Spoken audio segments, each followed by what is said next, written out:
So, welcome to part 5 of Below the Belt. I am very fucking tired now, but I just wanted to remake this video completely because I just watched the version that I published earlier today and I wasn't quite happy with it. So I'm going to do it again. This is something that nobody talks about, or very few people talk about, not properly and not openly. And this is about how addiction destroyed my sex life. And I don't just mean while I was high or under the influence of drugs and alcohol. I'm going to be talking about opiates, benzodiazepines, cocaine, crack cocaine, speed, steroids, and even prescribed antidepressants. All of these drugs seriously fucked with my sexual health during use, after stopping, and even now. These drugs seriously fucked with my health, my mental health, and my sexual health, and my physical health. And some of the damage never fully healed. This is the part of the recovery that nobody warned me about. I don't hear anybody talking about this in recovery circles. Not once. So first of all, heroin and methadone completely numbed me. No sex drive, erectile dysfunction, couldn't connect with anybody sexually or emotionally. Benzodiazepines, again similar, emotional numbness, low energy, totally flat. Sex felt distant or pointless. Again, this is during, whilst under the effects, and in the following days, weeks, months, and even years, it's turned out, when we put all of these substances together and the devastating impact that they've had on my sexual health. Coke and crack, yeah, they make you horny at the time. They give you the desire to have sex, but they take away the ability in most cases. Not in every case. Some guys are able to get it up on coke, but to my knowledge, most are not. And according to my research and asking around in private forums and whatnot, that effect of erectile dysfunction that cocaine can give you can last beyond the high. So it can be following it in the days, weeks, and months, and even years following it. It can cause permanent erectile dysfunction in some cases due to central nervous system damage, neurological damage, damage to the fibers, damage to the vascular damage. So that's not to mention the anxiety and disconnection that these drugs give you emotionally and psychologically too. Speed. I remember when I was very young, when I was in my 20s, speed used to make me very horny. I used to enjoy sex on it once I could get an erection. But that was when I was in my 20s. As I've got older, it's much harder to get an erection on speed. Everybody's heard about speed dick. That's a famous thing. So, steroids. This is a really huge one. Steroids gave me a massive sex drive at first. Imagine having the testosterone levels of 5 16-year-olds rolled into one 40-year-old man. But this is paid for later when you come off them. In fact, I put it down to my first ever ill-informed steroid cycle when I took way too much for too long and didn't use the correct recovery protocol. Post-cycle therapy was not followed properly, and I became depressed that I was losing strength and gains in the gym, and I relapsed on heroin and then methadone and then huge doses of benzodiazepines. I was on 100 milliliters of methadone, and I asked to be detoxed from all of these substances, and they did it quite quickly over a couple of months. And following that, it was 2 to 3 months. Following that, my testosterone levels were destroyed, and I started to get the beginnings of erectile dysfunction at the same time. So, testosterone depletion and erectile dysfunction, there's a big correlation, but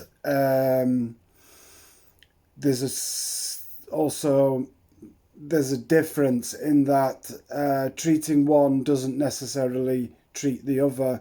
When I got on testosterone replacement therapy, it fixed my libido and sensitivity, but did absolutely nothing for my erectile dysfunction. That had to be treated separately with Viagra and Cialis, and then finally penile injections. The Viagra and the Cialis stopped working after 5 years, which according to my research is an average time frame. And the penile injections, the Cavaject, alprostadil, they call it. Cavaject is the brand name. In America, they use Trimix. In the UK, we use Cavaject.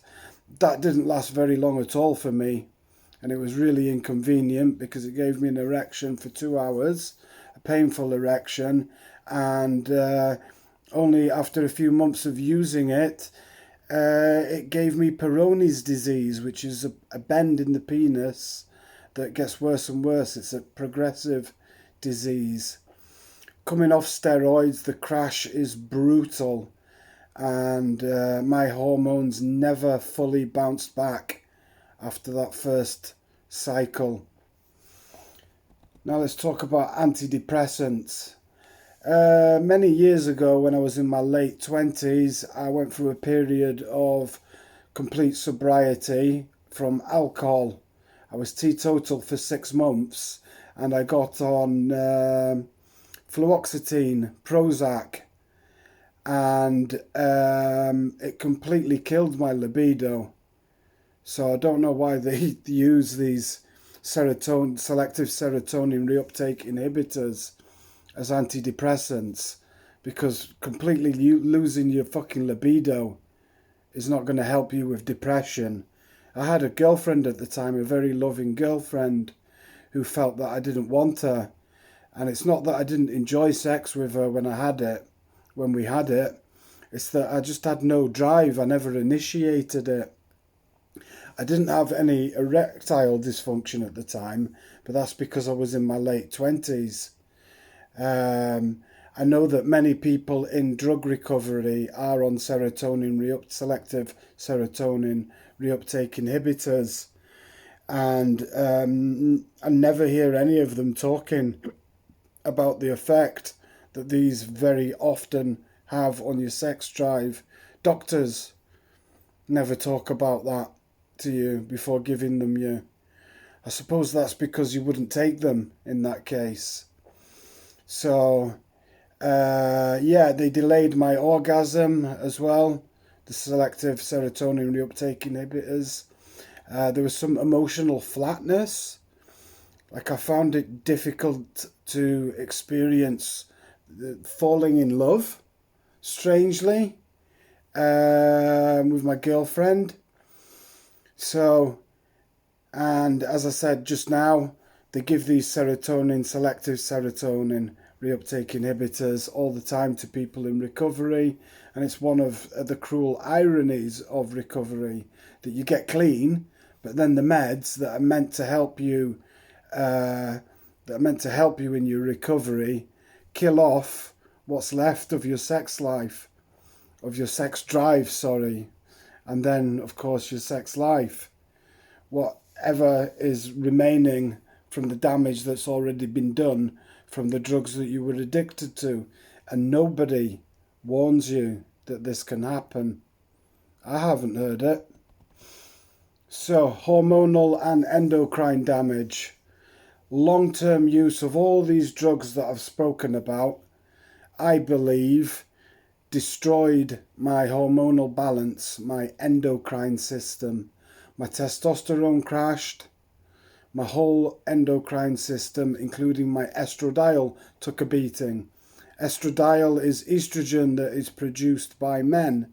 Men produce about 10 times less estrogen than women and 10 times more testosterone. Our endocrine systems are mirror opposites of each other, but estradiol is also very important for men. I just stopped producing hormones right across the board. I'm on TRT now, that's testosterone replacement therapy.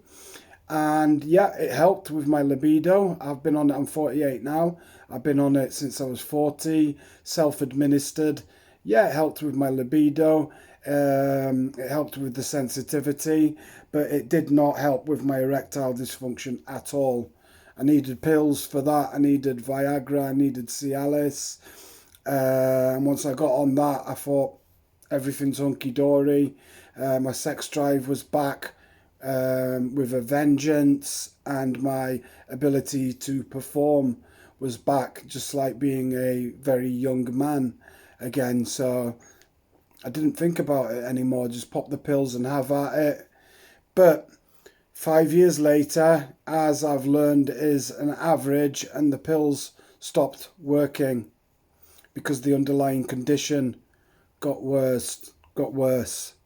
So it feels as though some of the damage could be permanent. That doesn't mean that I can't do anything about it, but it means that I might have to, well, it's looking extremely likely that I'm going to have this penile implant as a definitive solution, because we've exhausted the other avenues now.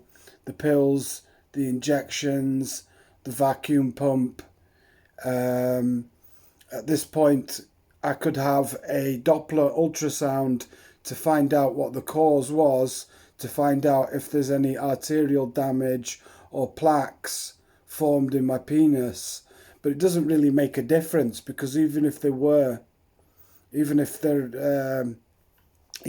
the case, it's most likely not reversible anyway. So the definitive solution, the only solution, would be a penile implant anyway.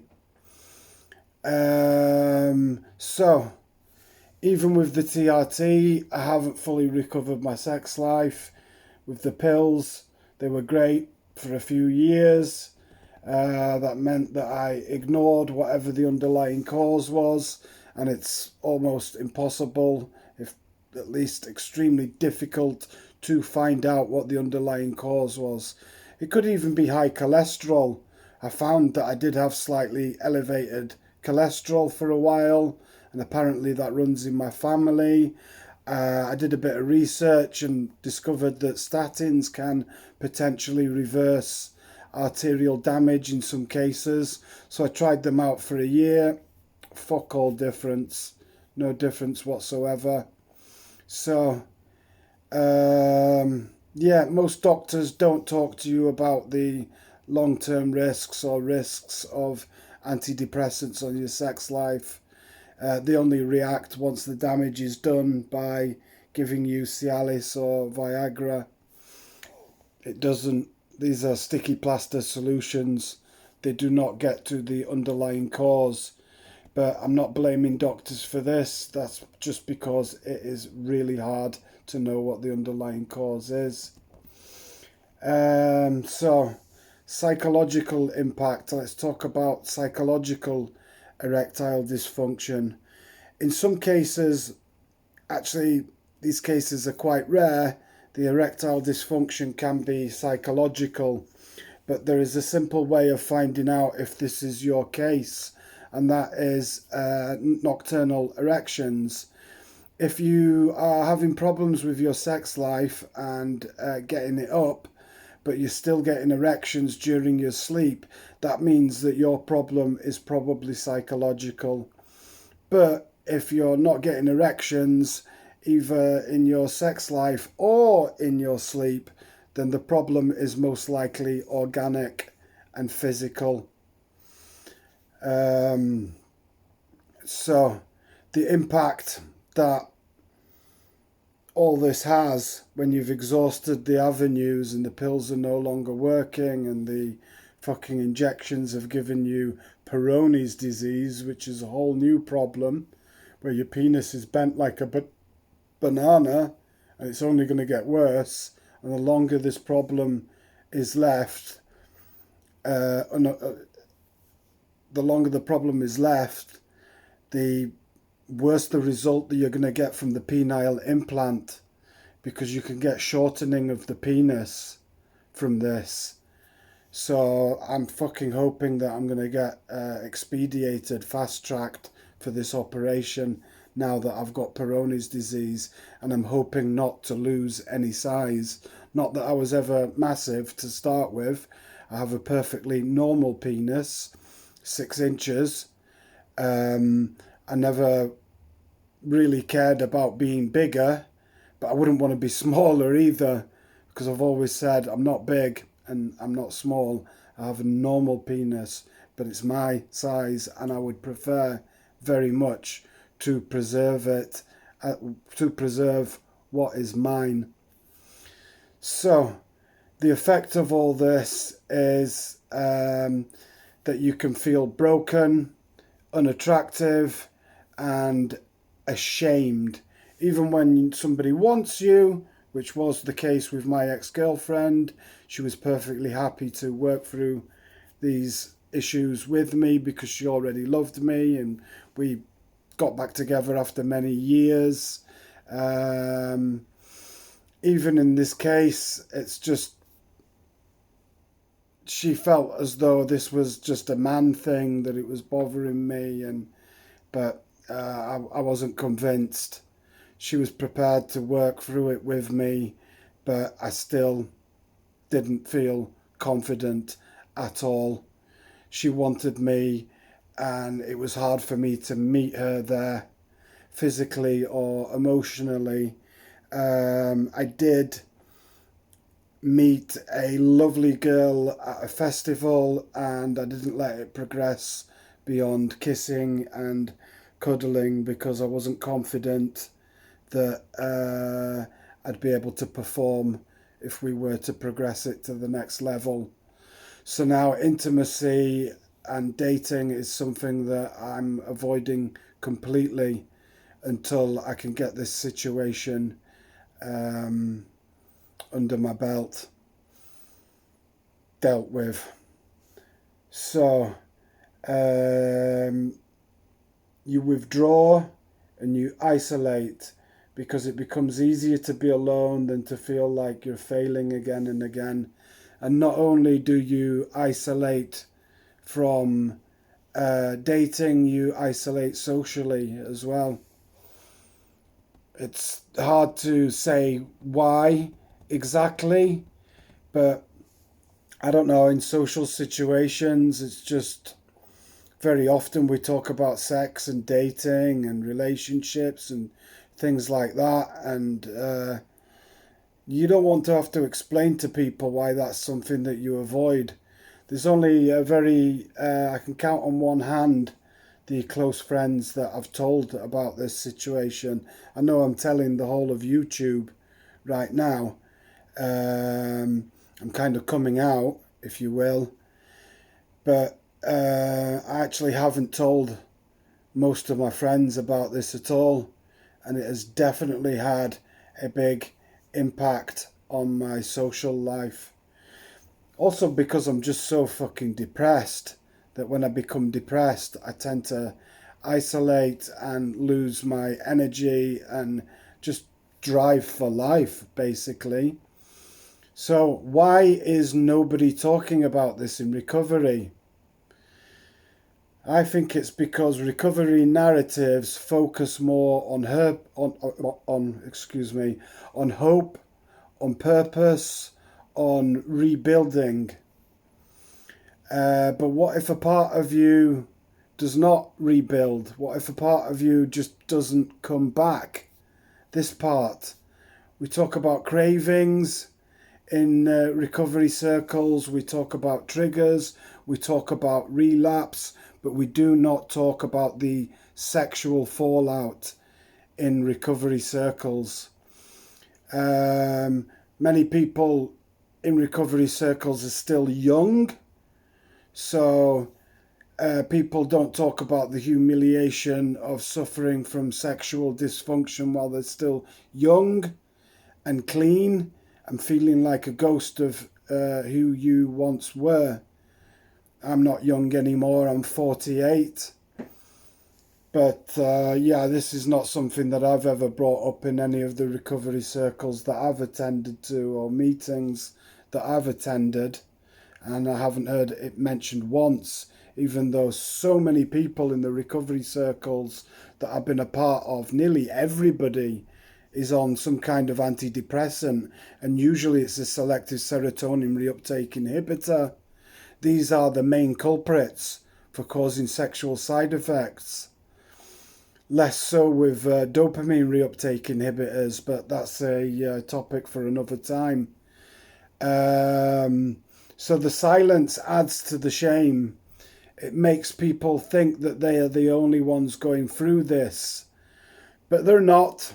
They're not. I suspect there are many of us, especially people in recovery from opiate addiction, and probably also cocaine and alcohol. So, don't sign off just yet because I haven't quite finished. But I'm wrapping it up now with some final words, some final important words. So please hang around.